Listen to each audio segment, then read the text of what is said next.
Hello friends, कैसे हो आप सब। स्वागत है आपका हमारे चैनल एग्जाम क्रैकर 3.0 पर। आज इस वीडियो में हम डिस्कस करेंगे भारतीय संविधान से रिलेटेड सभी महत्वपूर्ण प्रश्न जो बार बार प्रतियोगी परीक्षाओं में पूछे जाते हैं। चाहे आप दिल्ली पुलिस, एसएससी या किसी भी अन्य एग्जाम की, किसी भी स्टेट एग्जाम की तैयारी कर रहे हो, उसमें ये प्रश्न आने की संभावना रहती ही रहती है। तो चलिए दोस्तों, वीडियो को शुरू कर देते हैं। यदि आप इस चैनल पर नए हैं तो चैनल को सब्सक्राइब जरूर कर लीजिएगा। तो चलिए फ्रेंड्स, वीडियो को शुरू कर देते हैं। तो फ्रेंड्स, हमारा क्वेश्चन नंबर 1 है, संविधान सभा की प्रथम बैठक कब हुई थी। संविधान सभा की फर्स्ट मीटिंग जो है कब हुई थी भाई, वो हुई थी 9 दिसंबर 1946 को। 9 दिसंबर 1946 को हमारा ऑप्शन ए बिल्कुल राइट रहने वाला है। तो दोस्तों 9 दिसंबर 1946 को। नेक्स्ट क्वेश्चन है क्वेश्चन नंबर 2, संविधान सभा के अस्थायी अध्यक्ष यानी कि टेम्परेरी चेयरमैन के रूप में किसको नियुक्त किया गया था। किसको भाई, तो मैं आपको बता दूं, इसका ऑप्शन बी राइट आंसर रहने वाला है। ऑप्शन बी डॉक्टर सच्चिदानंद सिन्हा। डॉक्टर सच्चिदानंद सिन्हा इसका बिल्कुल राइट आंसर है। नेक्स्ट क्वेश्चन है क्वेश्चन नंबर 3, संविधान सभा के स्थायी अध्यक्ष किसे बनाया गया। भाई संविधान सभा के जो है परमानेंट चेयरमैन किसको बनाया गया था, तो इसका राइट आंसर जो है option C doctor Rajendra Prasad है। बिल्कुल सही भाई, doctor Rajendra Prasad. Next question है, प्रारूप समिति के अध्यक्ष कौन थे। प्रारूप समिति के अध्यक्ष, ये बिल्कुल आसान सा क्वेश्चन है, सभी को पता है, डॉक्टर भीमराव अंबेडकर। डॉक्टर भीमराव अंबेडकर जो है प्रारूप समिति के अध्यक्ष थे।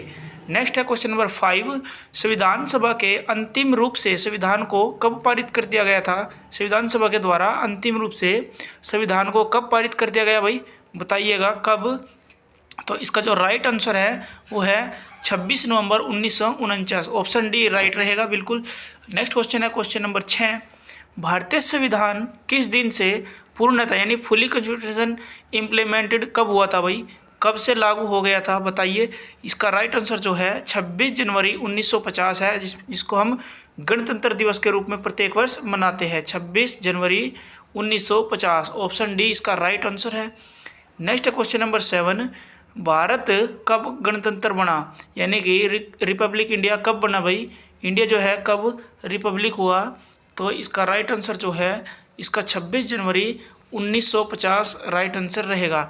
नेक्स्ट क्वेश्चन है, भारतीय संविधान के किस भाग को उसकी आत्मा की संज्ञा दी गई है। किस भाग को, तो भाई जो है प्रस्तावना को जो है इसकी आत्मा की संज्ञा दी गई है। और संवैधानिक उपचारों का अधिकार जो है उसको क्या दिया गया है, ये भी कमेंट में आप करके बताएंगे। नेक्स्ट क्वेश्चन है, संविधान सभा के ने राष्ट्रगान को कब स्वीकार किया। संविधान सभा ने राष्ट्रगान को कब स्वीकार किया था भाई, तो इसका जो राइट आंसर है 24 जनवरी 1950। ऑप्शन ए बिल्कुल राइट रहने वाला है, 24 जनवरी 1950। तो कमेंट में आपको बताना है कि भारत ने राष्ट्रगीत को कब अपनाया, कमेंट करके ज़रूर बताना है। नेक्स्ट क्वेश्चन है क्वेश्चन नंबर 10, भारतीय नागरिकों को प्राप्त मूल अधिकारों की संख्या कितनी है। भारतीय नागरिकों को जो है कितने मूल अधिकार मिले हैं भाई संविधान के द्वारा, तो इसका जो राइट आंसर है ऑप्शन बी 6 रहने वाला है। अगला है क्वेश्चन नंबर 11, संपत्ति के अधिकार को किस संविधान संशोधन के द्वारा हटा दिया गया है।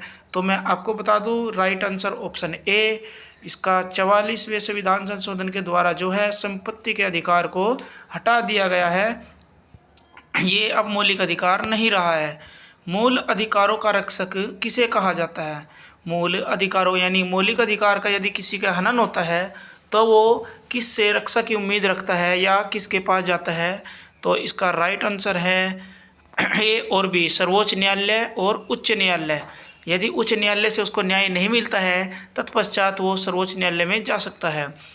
अगला है क्वेश्चन नंबर 13, किस अनुच्छेद के द्वारा 6 से 14 वर्ष तक के बच्चों के लिए शिक्षा का अधिकार मूल अधिकार माना गया है, बताइए किस अनुच्छेद के द्वारा। तो इसका राइट आंसर 21A है भाई, 21A, ऑप्शन सी। नेक्स्ट है क्वेश्चन नंबर 14, लोक कल्याणकारी राज्य की अवधारणा किसमें निहित है। तो इसका जो है ऑप्शन बी, राज्य के नीति निर्देशक तत्व, जिनका विवरण जो है संविधान में अनुच्छेद 36 से 51 तक दिया गया है भाई, राज्य के नीति निर्देशक तत्वों का। अगला क्वेश्चन है क्वेश्चन नंबर 15, संविधान का अनुच्छेद 40 राज्य को निर्देश देता है कि वह क्या करे भाई, बताइए। राज्य को निर्देश देता है कि वह ग्राम पंचायतों का गठन करे। ग्राम पंचायत जो है अनुच्छेद 40 के तहत आती है। नेक्स्ट क्वेश्चन है, संविधान में मूल कर्तव्यों को शामिल करने की प्रेरणा किस देश के संविधान से ली गई है? किस देश के संविधान से ली गई है मूल कर्तव्यों को शामिल करने की जो है वो ऑप्शन ए रूस रहने वाला है, बिल्कुल सही। जिस नेक्स्ट क्वेश्चन है 17, संविधान में मूल कर्तव्यों की संख्या कुल कितनी है? मूल कर्तव्य कितने हैं भाई?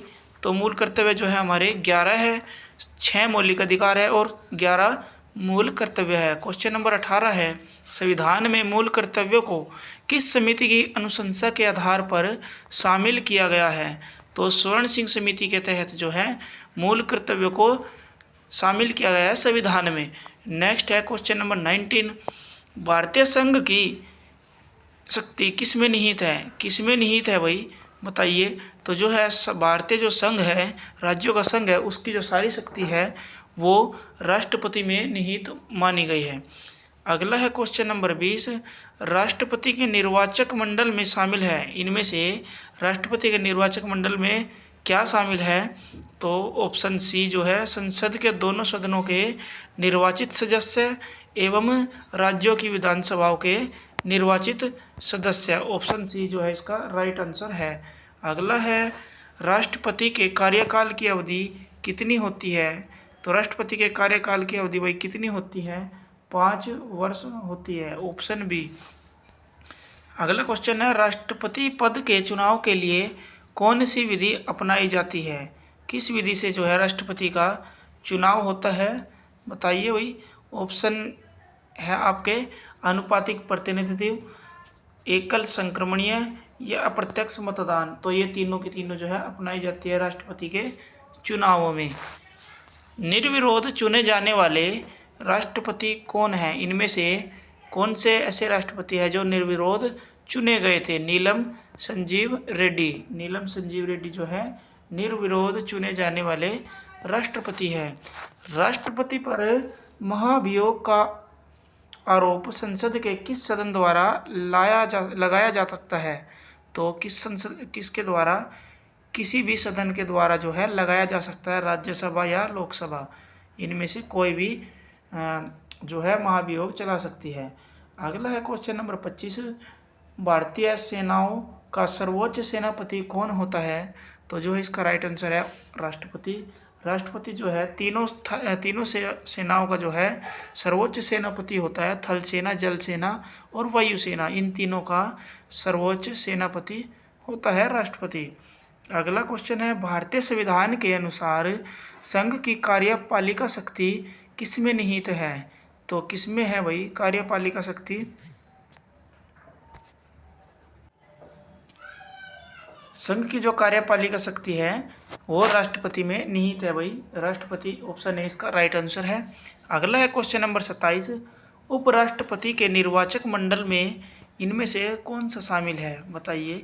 इनमें से या तो सिर्फ राज्यसभा के सदस्य या सिर्फ लोकसभा के या दोनों के या राज्यसभा एवं लोकसभा के निर्वाचित सदस्य, बताइए कौन से है भाई?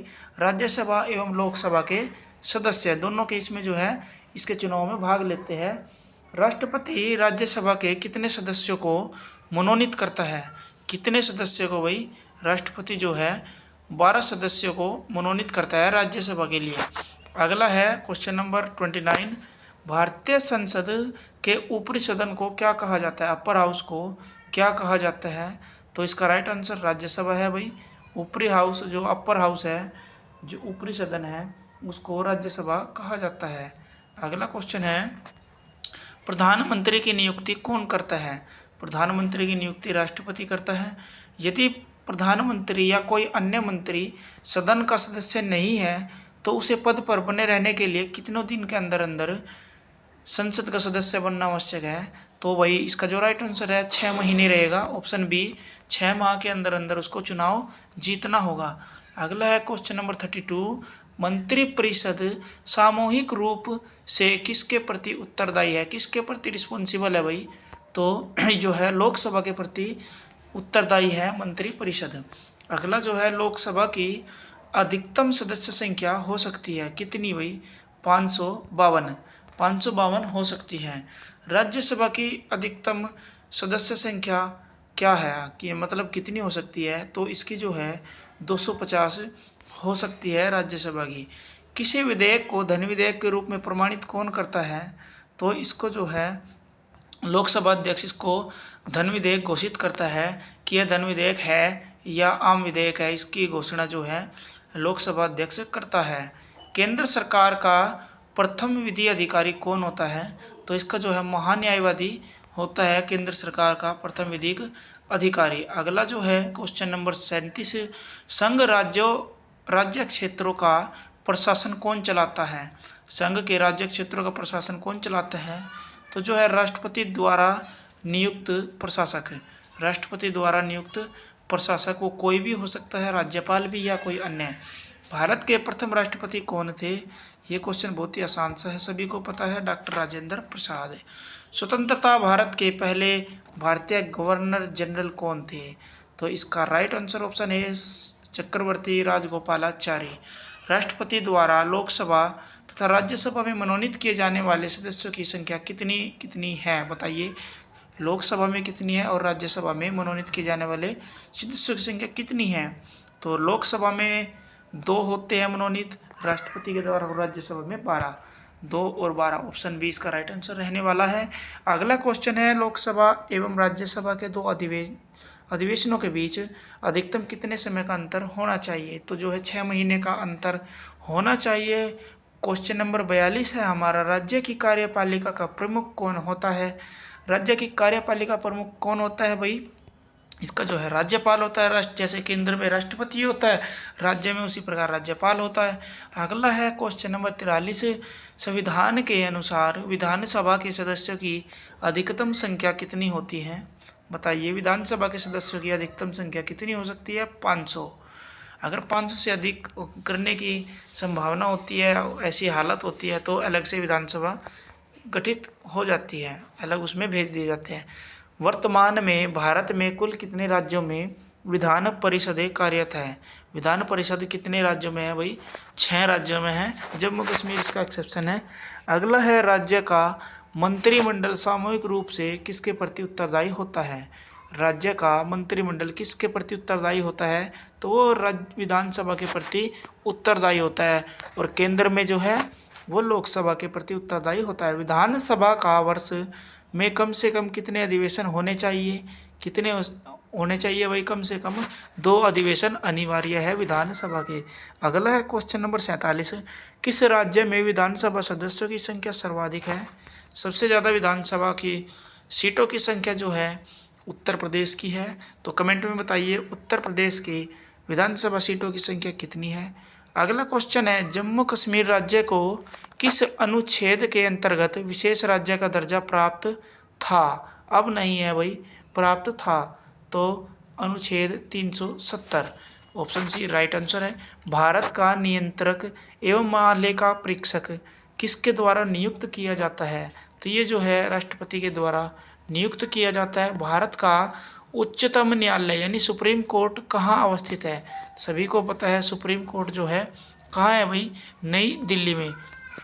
अगला है क्वेश्चन नंबर 51, भारत के सर्वोच्च न्यायालय में न्यायाधीशों की संख्या कुल कितनी है, कुल न्यायाधीश कितने हैं भाई बताइए। तो जो है 34 मुख्य एक मुख्य न्यायाधीश है और 34 अलग से है, तो इसका जो वर्णन जो है अनुच्छेद 124 में मिलता है। अगला क्वेश्चन देखते हैं, सर्वोच्च न्यायालय के मुख्य न्यायाधीशों की नियुक्ति कौन करता है। इसकी नियुक्ति जो है राष्ट्रपति करता है भाई, बिल्कुल सही जवाब राष्ट्रपति। अगला क्वेश्चन है, उच्चतम न्यायालय के न्यायाधीशों की जो कार्यकाल है वो कितना है, तो वो है 65 वर्ष की आयु पूरी होने तक। सर्वोच्च न्यायालय के प्रथम मुख्य न्यायाधीश कौन है, तो बताइए। सर्वोच्च न्यायालय के जो है हीरालाल जे कानिया इसके मुख्य न्यायाधीश है प्रथम। वर्तमान में भारत में उच्च न्यायालयों की संख्या कितनी है, मतलब हाई कोर्ट्स कितने हैं इंडिया में बताइएगा। तो जो है 21 हाई कोर्ट्स है पूरे इंडिया में।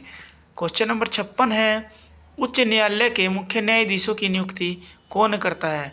तो उच्च न्यायालय यानी राज्य के जो हाई कोर्ट होते हैं उनके मुख्य न्यायाधीशों की नियुक्ति जो है राज्यपाल के द्वारा और राष्ट्रपति के द्वारा की जाती है। क्वेश्चन नंबर 57 है, उच्च न्यायालय के न्यायाधीशों के कार्यकाल की सीमा कितनी है? तो उनकी जो है 62 वर्ष की उम्र पूरी करने तक वे कार्यरत रहते हैं अपने पद पर। क्वेश्चन नंबर 58 है, किस उच्च न्यायालय की आधिकारिकता सर्वाधिक क्षेत्रों पर है? तो जो है गुवाहाटी की है। गुवाहाटी के अंतर्गत ज़्यादा क्षेत्र आते हैं। किस उच्च न्यायालय में सर्वाधिक संख्या में न्यायाधीश कार्यरत है? तो जो है इलाहाबाद में सबसे ज़्यादा न्यायाधीश है। अगला है क्वेश्चन नंबर 60, संविधान के किस अनुच्छेद के द्वारा राष्ट्रपति को सर्वोच्च न्यायालय से परामर्श मांगने का अधिकार प्राप्त है? तो अनुच्छेद 143, 143। क्वेश्चन नंबर 61 है, किस केंद्र शासित प्रदेश का अपना उच्च न्यायालय है? किस केंद्र शासित प्रदेश का अपना उच्च न्यायालय है? तो इनमें से कोई नहीं, किसी का भी अपना उच्च न्यायालय नहीं है। जैसे कि चंडीगढ़ केंद्र शासित प्रदेश है और इसका उच्च न्यायालय जो है चंडीगढ़ और वो पंजाब और हरियाणा हाई कोर्ट में ही स्थित है। अगला है राष्ट्रपति राष्ट्रीय आपात की उद्घोषणा किन स्थितियों पर कर सकता है? युद्ध बिल्कुल कर सकता है, बाह्य आक्रमण, सशस्त्र विद्रोह, इन तीनों स्थितियों में जो है राष्ट्रपति आपातकाल की घोषणा कर सकता है। अगला क्वेश्चन है, भारत में अब तक कितनी बार राष्ट्रीय आपात की घोषणा की जा चुकी है? कितनी बार लगा है भाई? 3 बार जो है राष्ट्रपति आपात लग चुका है भारत में। क्वेश्चन नंबर 64 है, भारत में राष्ट्रपति किस अनुच्छेद के अंतर्गत देश में राष्ट्रीय आपात की घोषणा करता है? राष्ट्रीय आपात की घोषणा जो है 352 के तहत करता है राष्ट्रपति। अगला है क्वेश्चन नंबर 65, संविधान के किस अनुच्छेद के आधार पर राज्यों में संवैधानिक तंत्र की विफलता पर राष्ट्रपति शासन लगाया जा सकता है? तो अनुच्छेद 356 के तहत जब विफल हो जाए संवैधानिक कार्य, मतलब जब राज्य विफल हो जाए, मतलब अराजकता फैल जाए, तो 356 के तहत राष्ट्रपति शासन लगाया जाता है। राज्यों में राष्ट्रपति शासन की अधिकतम अवधि कितनी है भाई? तो 3 वर्ष तक लग सकता है, इसके बाद नहीं लग सकता, एक बार वहाँ पर चुनाव करने पड़ेंगे। संविधान के किस अनुच्छेद के आधार पर देश में वित्तीय आपात की घोषणा की जा सकती है? किस अनुच्छेद के आधार पर भाई बताइए? इसका राइट आंसर है अनुच्छेद 360। अनुच्छेद 360 के तहत वित्तीय आपात की घोषणा की जा सकती है